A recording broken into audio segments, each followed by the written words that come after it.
รงมือ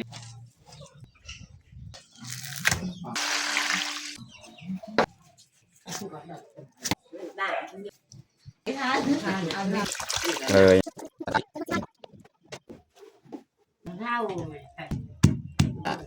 มะเขือ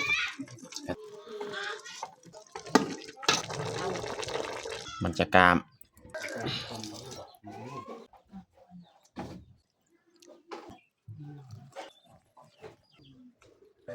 อย่าลืมกดไลค์กดแชร์และกดติดตามเด้อพี่น้อง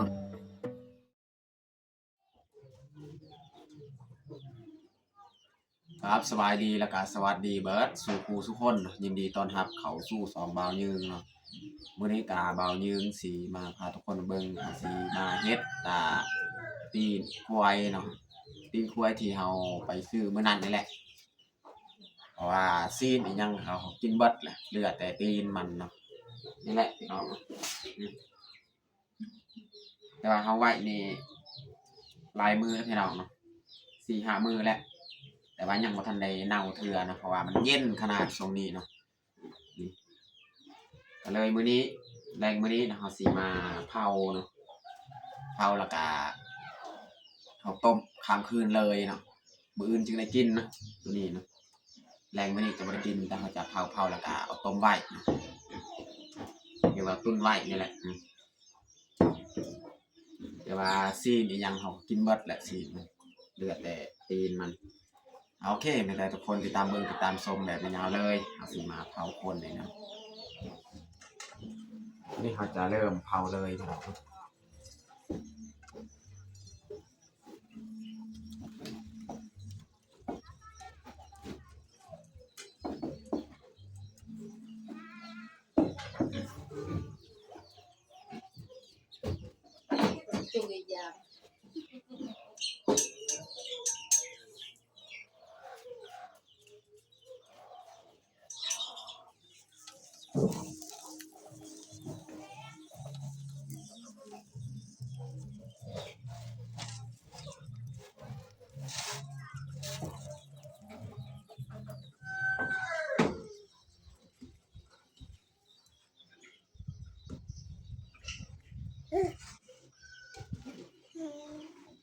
เอาจนมันดำเลยแบบนี้เอาขูดออกมันก็เลื่อง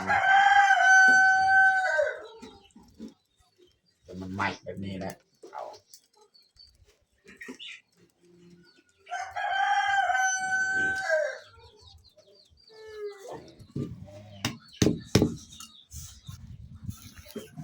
แกะออกจากมัน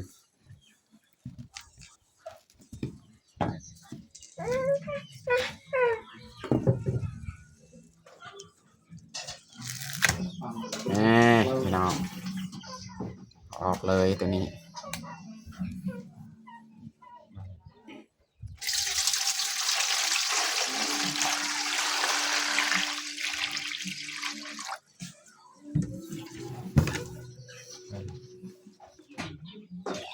เขาจะทำความสะอาดเลยเนาะ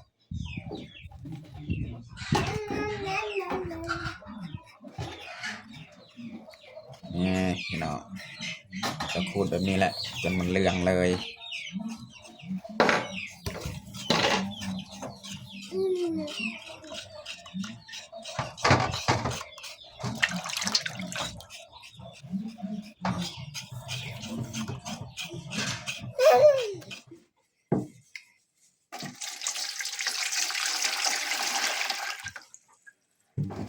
ตอนนี้ก็เรียบร้อยทำความสะอาดพี่น้อง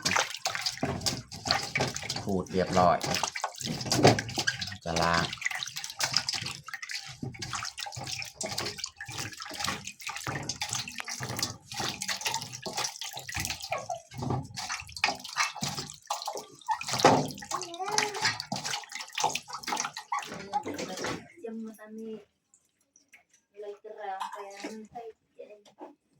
ที่ออมจะเป็นได้ก็เลยลาวคือต้องเคยแต่เด็กหรือว่าก็คือเอกอะไรเอง เรียบร้อยเนาะเราจะปาดเลยนะ ติดอะไรนั่นว่าถ้าบอกว่านี่ที่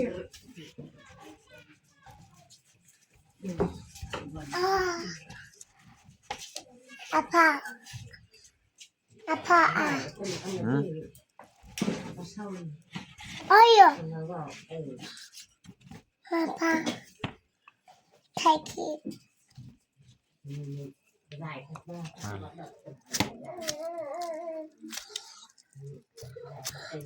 จะลอกหนังก่อนเนาะ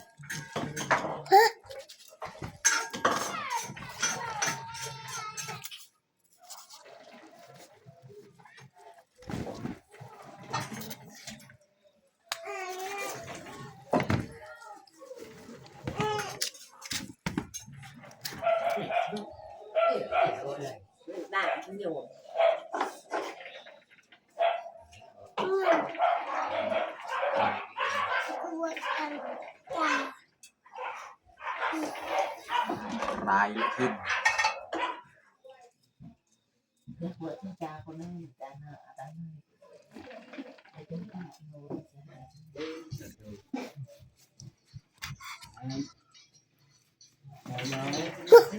อันนั้นบอกว่าเนี่ยเดี๋ยวหนูยังโจรเขาเลยกล้า ไปปลองเห็หมดไปปลองเห็หมดไปปลองเห็หมด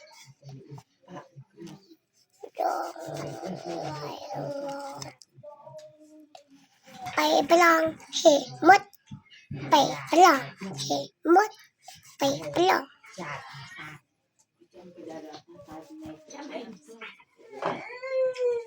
ไอ้หยอกใส่หลับได้ เรียบร้อยตัด เย้หายมีบทรถกูเลยคนแค่ต้องมาให้ส่ง ทุบปลาคิงพี่น้องเนาะ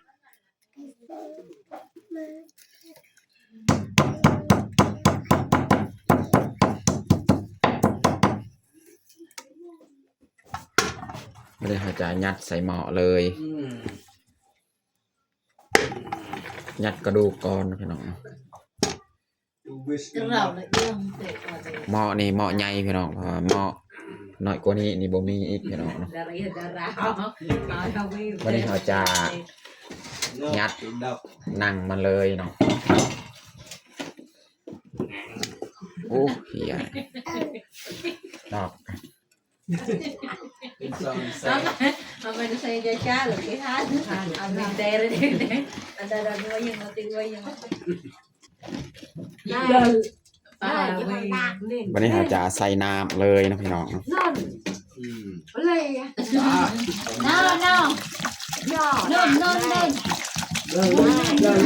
ใส่น้ำให้มันท่วมเลยเนาะยาลิ้นน้องพลอยประมาณนี้แหละใส่เกลือพี่น้องใส่หัวสิไข่ใส่ขิงพี่น้อง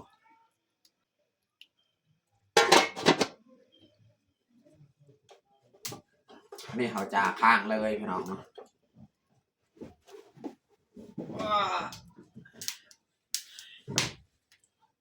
เขาจะต้มใบตุนใบจนหอดมืออื่นพี่น้องเนาะสันใดฟืนของเขาเบิดเนาะมืออื่นแหละเขาสีปรุงเครื่องปรุงเนาะแต่ว่าตอนนี้เขาใส่แต่หัวสิไข่ใส่ข่าใส่เกลือเนาะแล้วก็มืออื่นเขาจะมาปรุงเนาะบัดหนังของเขามันเปื่อยดีเนาะจึงมาปรุงเครื่องปรุงมืออื่นเนาะนี่หอยต้มใบ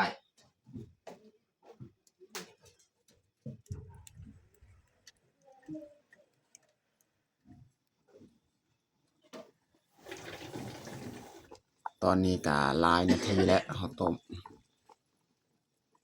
โอ้เห็นควันมัน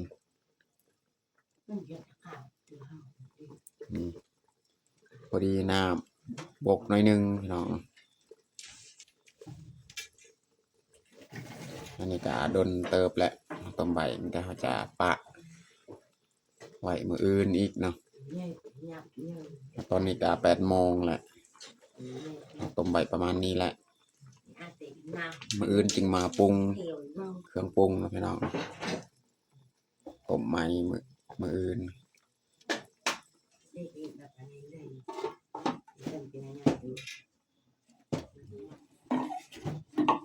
เลยเหรอเลยเลย นี่ เลย ต้มตีนของเฮาก็ผ่านไปหลายชั่วโมงแล้วพี่น้องเนาะจนมาฮอดแรงมือใหม่อีกเนาะนี่จักหน้อยมันจะเฮาสิเกียมตำเครื่องปรุงเนาะพี่น้องเนาะบัดน้ำสิบกจักหน่อยจึงมาปรุงแต่ว่าตอนนี้น้ำยังลายอยู่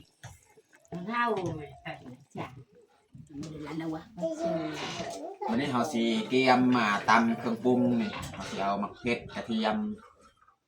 แล้วก็เอามะแคนนี่พี่น้องเนาะประเภทการต้มนั่งยังเขาจะใส่มะแคนนี่หอมสุดเนาะอันนี้ก็เป็นตอนแรงมือใหม่ก็คือเขาต้มนั่งอันนี้แม่นตอนแรงหวานแต่ว่าเขาต้มไว้แต่ตอนแรงหวานก็เลยตอนแรงมื้อนี้อีกมาต้มตอนแล้วก็มื้ออื่นจึงมากินเพราะว่าเมียว่าอยากกินต้มหรือว่าตุ๋นนั่งแบบนี้นี่กินแบบมันกล้ามเพราะว่าคักอันนี้เขาต้มใบแล้วก็มื้ออื่นเช้าเขาเอามากินมันจะกล้ามเพราะว่าช่วงนี้ก็เป็นช่วงฤดูหนาวเนาะเพราะว่าต้มซีนเนื้อไอ้ยังมันจะกล้ามได้ง่ายเนาะนี่ก็คือตำเลยตำมะแคนนี่พี่น้อง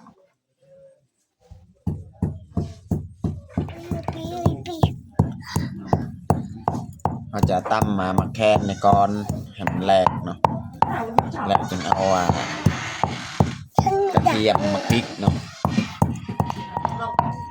วันนี้เราจะใส่กระเทียมนะพี่น้องใส่มะพริกประมาณนี้แหละเอาจะเม็ดของแปรให้มัน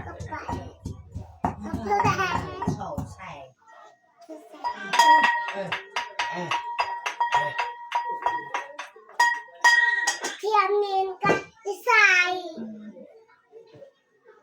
ใส่ของแดงกับเทียม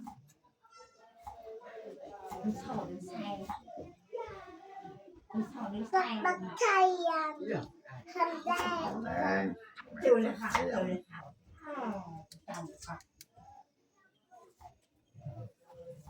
เทียมดักหัก ยังไง ดักหัก เขาสับมาดูอันนี้เขาเทียมดูอันนี้ ให้ปลาบอดปลาบ่อยน่าบดอีกินเย็นเรามันเด่นได้อ่าวอะไรเงี้ยบ้าน ตอนนี้น้ำกับไก่สีบกแล้วพี่น้องเนาะ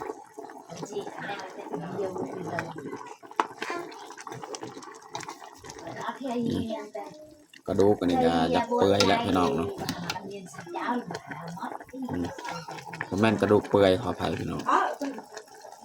ซีนมันนี่นี่ ปลาหน่อย มันอยากหลุดออกจากกระดูกนี่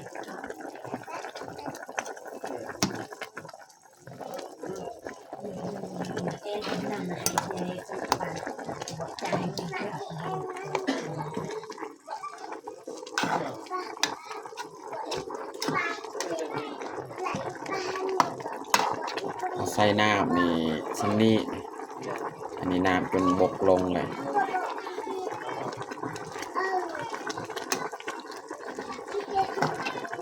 เว้ยบ้านเลยยืน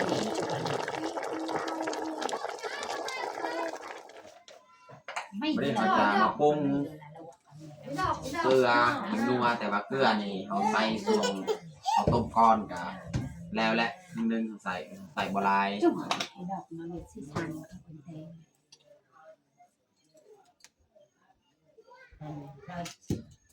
ใส่หินัวนี่เนาะ ไหนทำไมถึงเบาไหนทำไมถึงสั่งเบา เอาว่าเกลือนี่เขาใส่ ไปแล้วและส่วงเราใช้ทำอิฐนะแต่ว่ามันบุพอก็เติมไม้อีกจังหน่อยเนาะ ตื่น กระดูกมัน ก่อน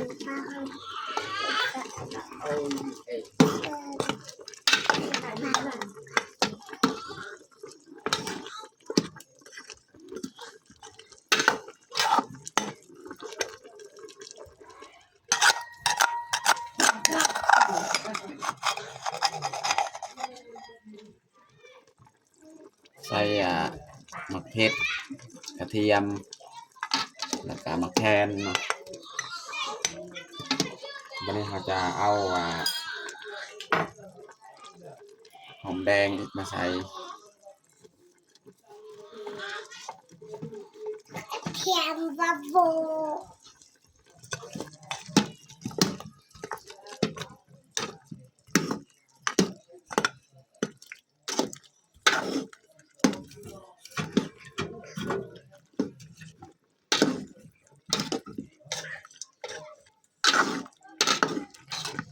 อันนี้หลังจากเขาปรุงอันนี้แล้วจะต้มอีกจะประมาณ15 นาทีเนาะแล้วจึงปรุงเอาไว้เลย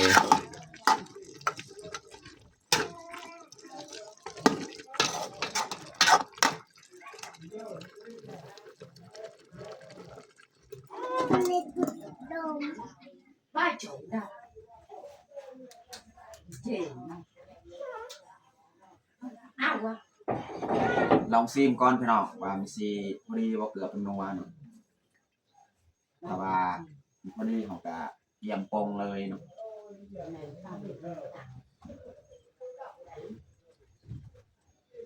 ตัวนี้ก็เปื่อยเรียบร้อยแล้วตัวนี้โอ้หอม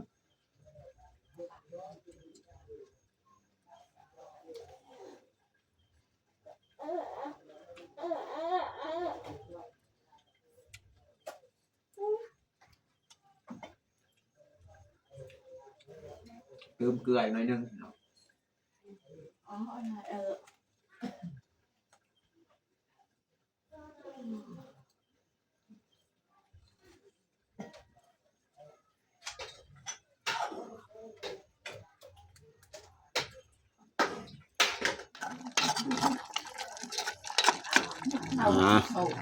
เรียบร้อยพี่น้องเนาะ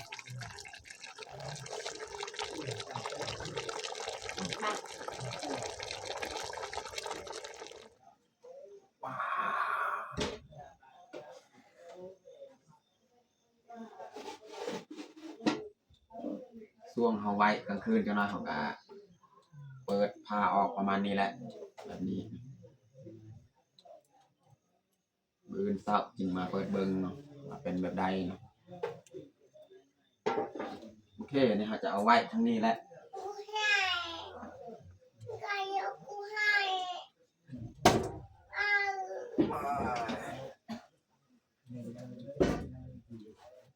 แต่มาอื่นมาเศร้าเนาะคนมาลุ้นน้ำกันบางสีกามอยู่บ่เนาะ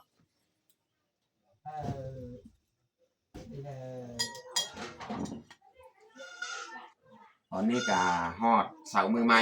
วันนี้เขาจะมาเปิดเบิ่งเลยทุกคนเนาะบางสีกามอยู่บ่เนาะนี่เนาะปิดหม้อเลยมันกามนี่มันจะกามมันแน่นเลยพี่น้องนี่พี่น้องเบิ่งนี่ ไอ้ต่างกันไอ้ติดก็ยัง แบบนี้แหละอยู่บ้านเฮาเขานิยมกินแบบนี้แหละไม่ได้เขาจะมาตักเลยเนาะเขาจะมาแบ่งให้พี่น้องพี่นุ่งเนาะ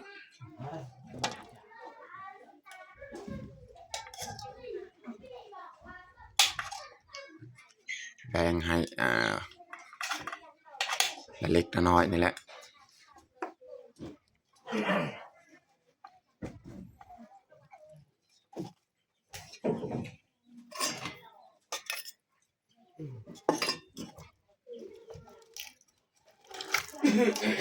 มันกามแล้ว แบบนี้แหละครับ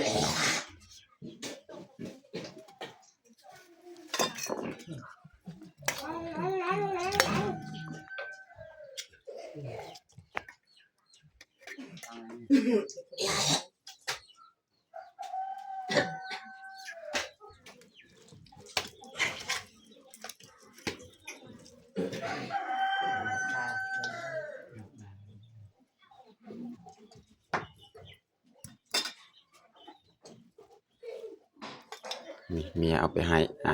พ่อแม่อีกเอากับข้าวมานำ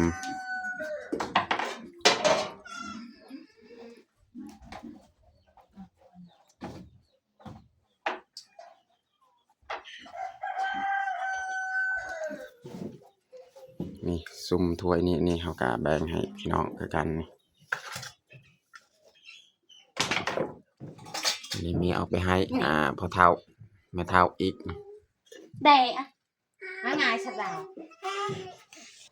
ตอนนี้ก็เรียบร้อยเขาแบ่งข้าวอันนี้แหละเรือจากเขาแบ่งให้พี่น้องพี่นุ่งเนาะสำนี้แหละสำหรับอาหารเช้าของเฮากับบัดสำนี้แหละ สลับหันสาว ตอนนี้ก็เรียบร้อยเฮาแต่งข้าวของเฮาไม่แต่เฮาจะลงมือกินข้าวเช้าเลย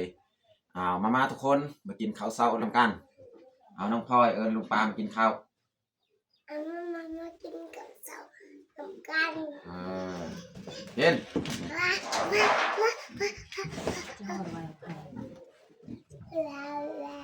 า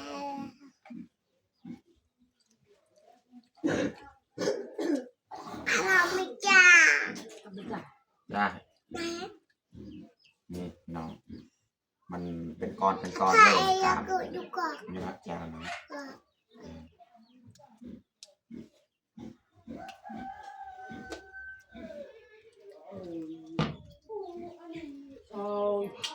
ถ้าเราไม่เจอ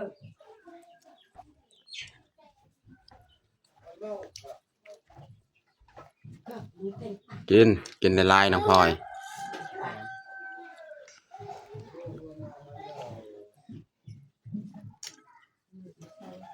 ให้เอาหมด มือก็มือบอสจับค่ะ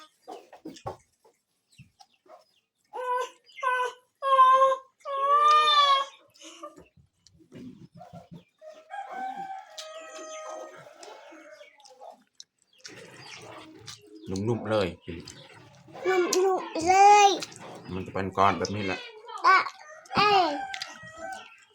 คล้ายๆพ่อเอง วุ้น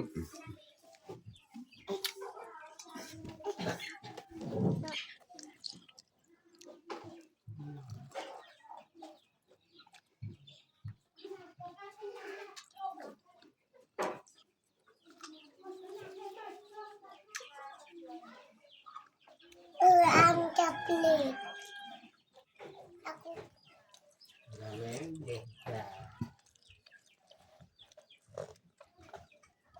น้องพลอยนี่มักประเภทแบบตุนนี่นะนุ่มๆมันกล้ามแบบนี้